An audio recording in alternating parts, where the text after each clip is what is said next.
Bonsoir à tous et bienvenue dans Choc du Monde, le magazine des crises et de la prospective internationale de TVL. Pouvons-nous résoudre la crise entre la France et l'Algérie qui dure, qui s'enlise, qui s'éternise et s'envenime? Les tensions entre les deux pays relèvent bien sûr du temps long et de l'intime, à leur histoire tragique, et bien sûr à la présence en France d'une forte immigration d'origine algérienne. Alors pour en parler, je reçois Pierre Conesa, ancien haut fonctionnaire de la Défense, essayiste aussi. Pierre Conesa, bonsoir. Bonsoir. Merci d'avoir répondu présent à l'appel de Choc du Monde.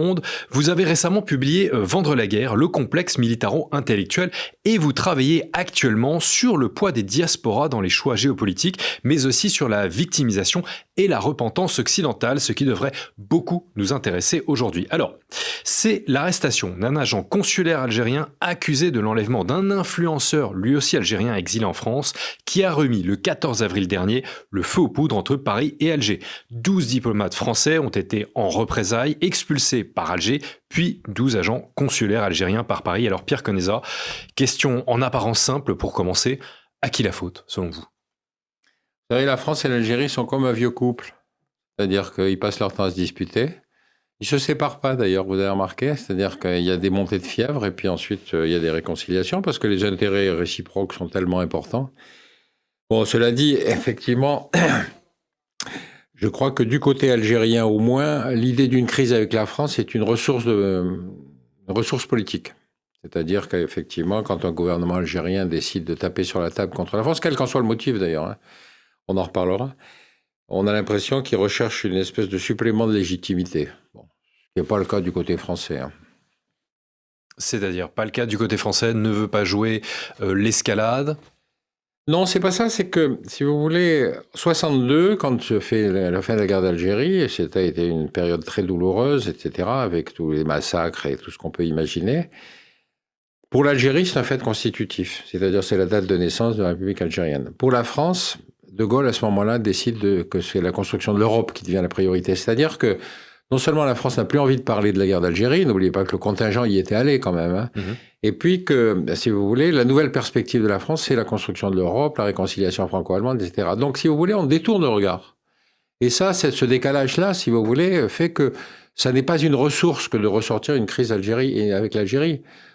Il y a beaucoup de faits, si vous voulez, dans la construction de l'Europe qui vont poser des difficultés, l'adhésion de la Grande-Bretagne, tout ce qu'on veut, mais on n'est plus du tout tourné vers l'Algérie. Et ce que vous dites, c'est que pour l'État algérien, pour le gouvernement algérien, les crises avec la France sont une source de légitimité. C'est une ressource. C'est-à-dire quand on ne sait pas quoi faire, si on déclenche une crise avec la France, c'est toujours bon, parce que c'est censé montrer, la responsabilité des dirigeants algériens. Il faut rappeler à vos auditeurs qu'en 62, il y avait l'armée de l'intérieur, l'armée de l'extérieur. Rappelez-vous, il y avait l'île Maurice, donc en fait, l'armée de l'extérieur était complètement coupée quasiment de ce qui se passait sur le territoire. La guerre est gagnée pratiquement à l'intérieur. Et donc en 62, quand l'indépendance est accordée, c'est l'armée de l'extérieur qui arrive, et cette armée de l'extérieur ne peut pas se prévaloir, si vous voulez, du même passé combattant. Et donc ils vont d'autant plus insister sur le caractère martyrologue, si vous voulez, qu'évidemment ils ne peuvent pas s'en prévaloir. Et donc, en fait, les militaires n'ont jamais quitté le pouvoir en Algérie. Ils ont de temps en temps fait une espèce de façade civile, mais cette façade civile fait que, de toute façon, on n'a pas véritablement construit, ils n'ont pas véritablement construit en Algérie quelque chose qui fasse qu'une véritable démocratie existe. Donc, quand on a au pouvoir des gens qui se crispent et qui n'ont comme légitimité que, éventuellement, soit de créer la crise avec le Sahara espagnol, l'ex-Sahara espagnol, soit éventuellement une crise avec la France, bon, c'est une mécanique, quoi. C'est pas de la politique. Une mécanique de crise. Alors, en l'occurrence, le gouvernement algérien, Alger, pointe surtout du doigt le ministre français de l'Intérieur, Bruno Retailleau. Alors, je vous propose, pour que tout soit clair, de revenir là-dessus. Je fais la une des médias qui sont à la botte du pouvoir des médias algériens. Je suis la grande cible, a dénoncé Bruno Retailleau sur RTL. Alger accuse le ministre français de l'Intérieur d'avoir voulu torpiller la relance de la relation bilatérale depuis l'appel téléphonique le 31 mars entre Tebboune et Macron, y voyant des barbouzeries à des fins purement personnelles. Dans le monde dans lequel on vit, le nouveau langage, c'est le langage du rapport de force, a rétorqué Retailleau, soulignant que la France est une grande nation Le ministre y voit une question de fierté du peuple français qui ne veut plus que l'Algérie puisse nous humilier. Il faudra monter en puissance, a-t-il plaidé. On a de nombreux instruments qui sont les visas, les accords. Mais pour l'heure, Paris s'est borné à l'exacte réciprocité, expulsant 12 diplomates algériens après celle des 12 fonctionnaires français par Alger, tout en plaidant pour un retour à l'apaisement. Alors, du côté français, nous comprenons donc que Retailleau est partisan, au moins en parole, de la fermeté. Mais en attendant, c'est une ligne très modérée qui semble jouée par le Quai d'Orsay. Pierre Conesa, a-t-on besoin de plus de fermeté, plus d'apaisement avec l'Algérie qui, si l'on en croit certains, et vous y compris, joue la crise? C'est-à-dire que Retailleau n'a pas pris la parole comme ça, ex abrupto. Il y a quand même eu l'affaire Boualem Sansal. C'est quand même sur cette arrestation d'un franco-algérien que la crise a commencé à monter. Et effectivement, ce qui est reproché à Boualem Sansal, c'est d'avoir critiqué son propre pays. Ce serait donc, avec la Corée du Nord, le seul pays dans lequel on ne pourrait pas critiquer le pays ou le régime, sinon à être arrêté, emprisonné. Donc on est dans une situation complètement ridicule. Il n'y a rien à reprocher à Boualem Sansal, encore une fois. Si l'Algérie se prétend, comme le dit, est une démocratie, si un intellectuel qui critique est mis en prison, alors comme il est franco-algérien, on est dans toute l'ambiguïté, si vous voulez, des binationaux. Il est considéré comme algérien en Algérie, il est considéré comme français en France. Donc vous avez deux incompréhensions qui sont celles des Algériens qui disent c'est à nous de le juger, et les Français qui disent oui, mais c'est aussi un citoyen français et un intellectuel, donc il faut le défendre. Alors la crise aussi remonte à l'été 2024 avec le soutien de la France au plan d'autonomie sous souveraineté marocaine du Sahara dit occidental. Mais depuis donc c'est peut-être surtout le refus d'Alger de récupérer ses ressortissants dangereux, jugés dangereux sous OQTF, qui n'a rien arrangé. On évoque surtout les influenceurs algériens, suivis quelquefois d'ailleurs par 1 demi-million de personnes sur TikTok, c'est dire l'influence potentielle qu'ils peuvent avoir. Ces derniers appellent de surcroît au meurtre, à égorger, à violer les opposants au gouvernement algérien. Il y a donc deux problèmes en un, la mauvaise volonté d'Alger, que vous avez potentiellement déjà esquissée, et l'incapacité d'intégration de ces ressortissants, peut-être en France aussi.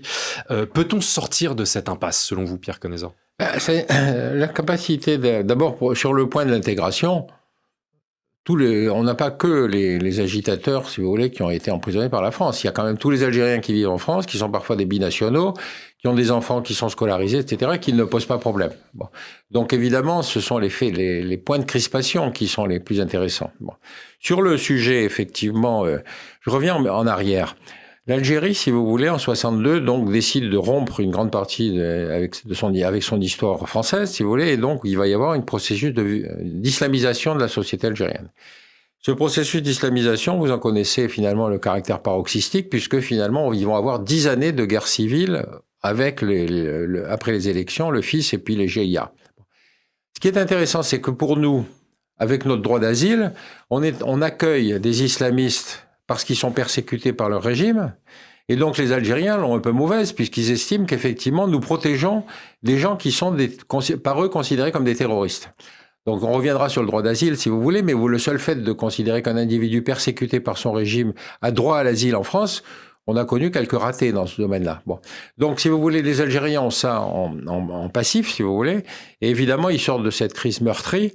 Et d'autre part, quand les Français vont avoir des attentats commis sur leur territoire, y compris par des citoyens algériens, et qu'on veut les expulser, les OQTF, les Algériens ne veulent pas les récupérer. Vous pensez bien qu'ils ne vont pas récupérer des islamistes.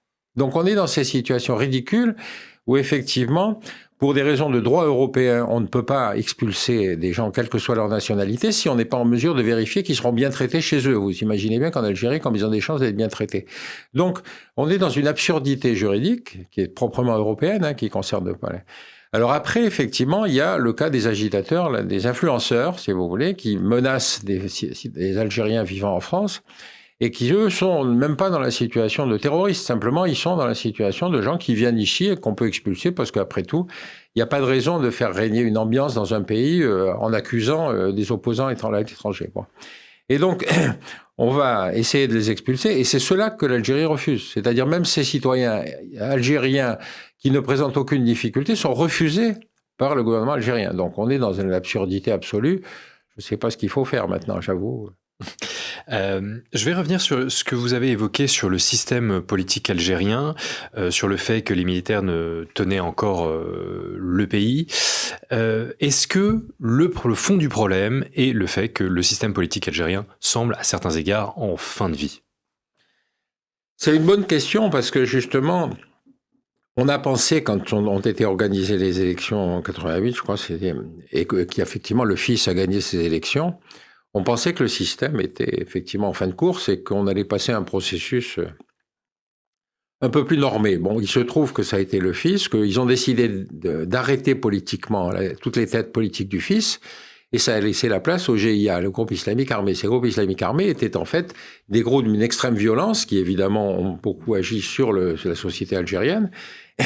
Et donc, à ce moment-là, les militaires y ont trouvé une nouvelle légitimité, puisqu'il fallait se battre contre encore une fois, ces types qui étaient capables de massacrer des villages entiers, etc. Et donc, ils ont eu cette ressource de légitimité qui fait qu'ils sont restés au pouvoir et que depuis, la seule façade civile qu'ils ont réussi à trouver, c'était de ressortir Bouteflika. Bouteflika était un ancien, effectivement, de la guerre d'indépendance, mais quand on l'a vu, effectivement, vouloir voter et qu'il était complètement grabataire, porté sur une chaise roulante et qu'il avait du mal à trouver l'urne, on se rend compte du mépris que les militaires algériens ont pour leur propre population. C'est-à-dire qu'ils n'ont même pas laissé naître, si vous voulez, une espèce d'opposition civile qui aurait permis de faire la mutation. Alors, à l'heure actuelle, côté population, en tout cas diaspora algérienne en France, il semble y avoir quand même un peu d'inquiétude. Si l'on en croit les médias centraux, face au renouvellement des visas, évidemment, Retailleau, comme nous l'avons entendu, évoque cela, la possibilité de monter en puissance, comme il dit.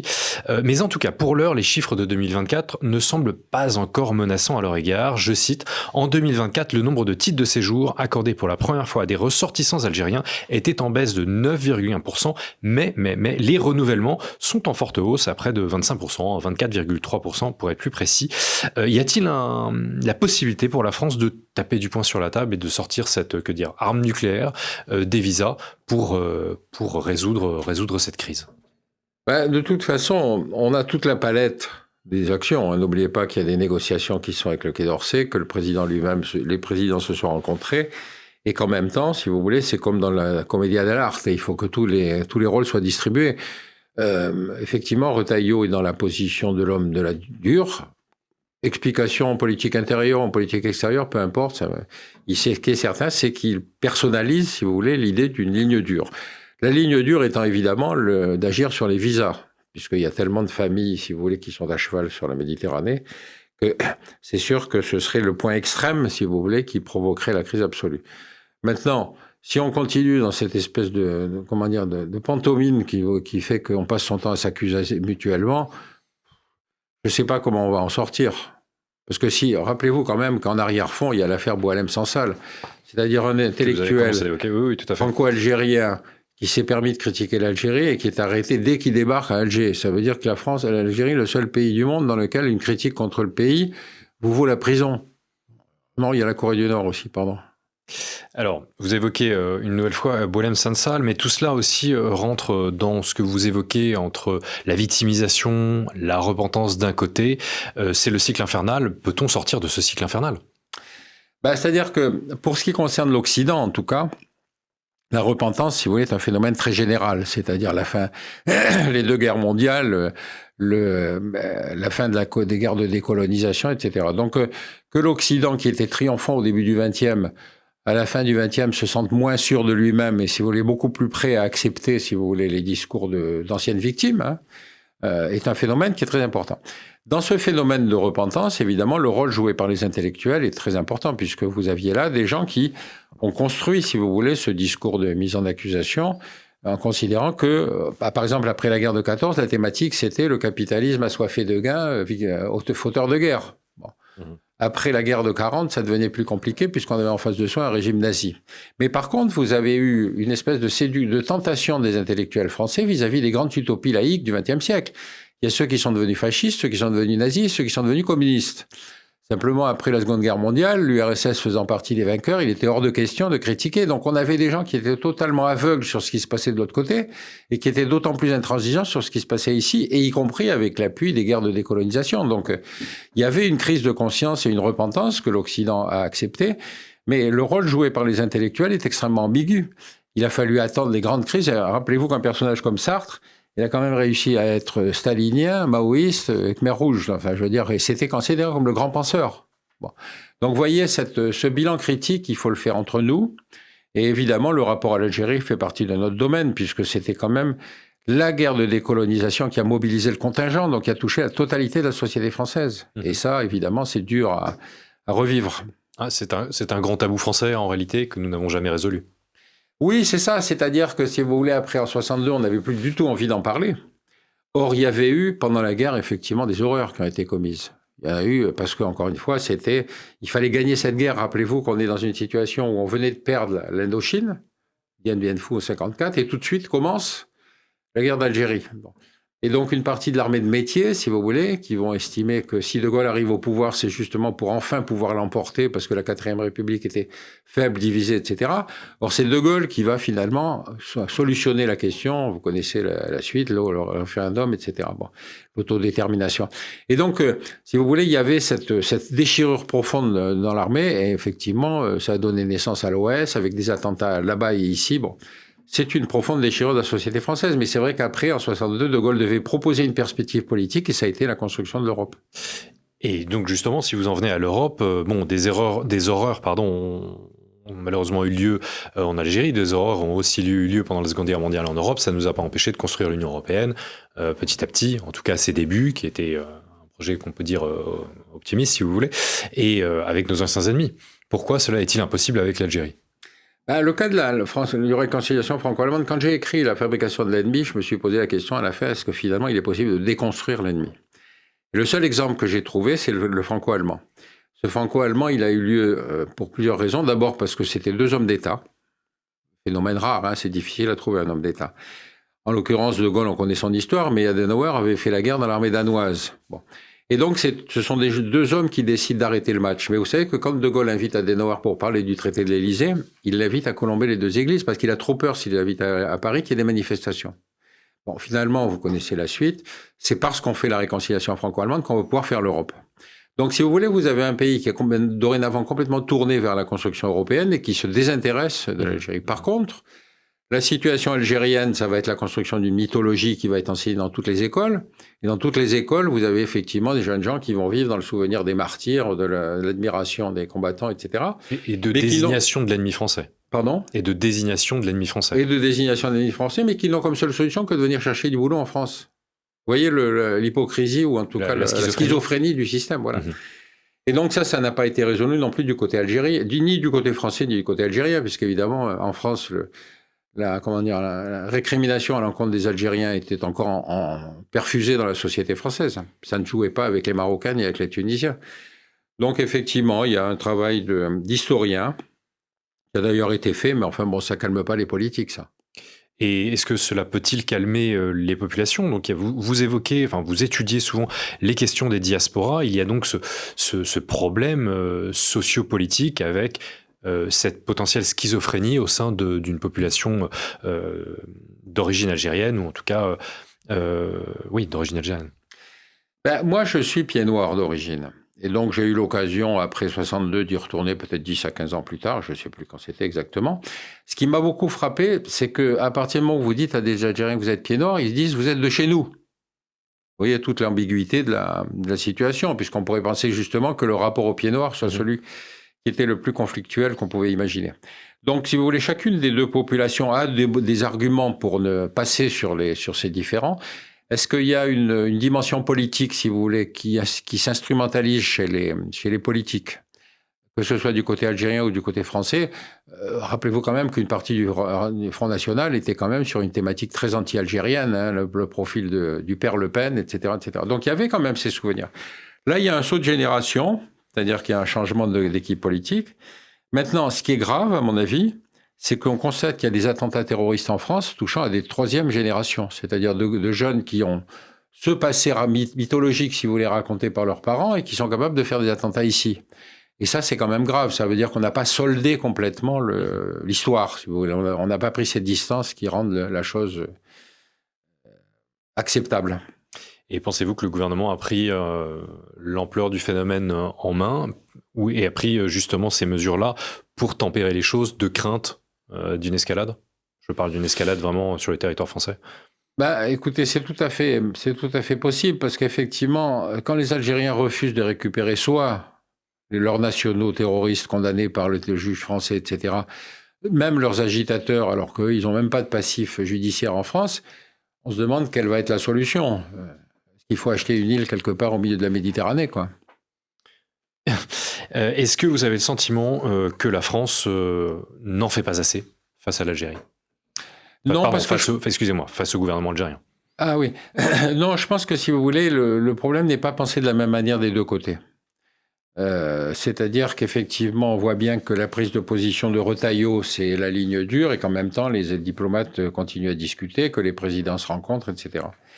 Par contre, du côté algérien, il y a ce phénomène identitaire, c'est-à-dire qu'encore une fois, la désignation de la France comme responsable des maux, de tous les maux, reste une espèce de réservoir politique qu'aucun homme politique algérien ne se refuse de saisir, surtout qu'il y a ce manque de légitimité. Encore une fois, s'il y avait des élections libres et qu'apparaissait une classe politique nouvelle qui n'était pas obligatoirement structurée autour de la guerre d'indépendance, il est évident que le discours dominant changerait. Là, on est encore une fois dans une rémanence militaire dont les Algériens n'arrivent pas à sortir.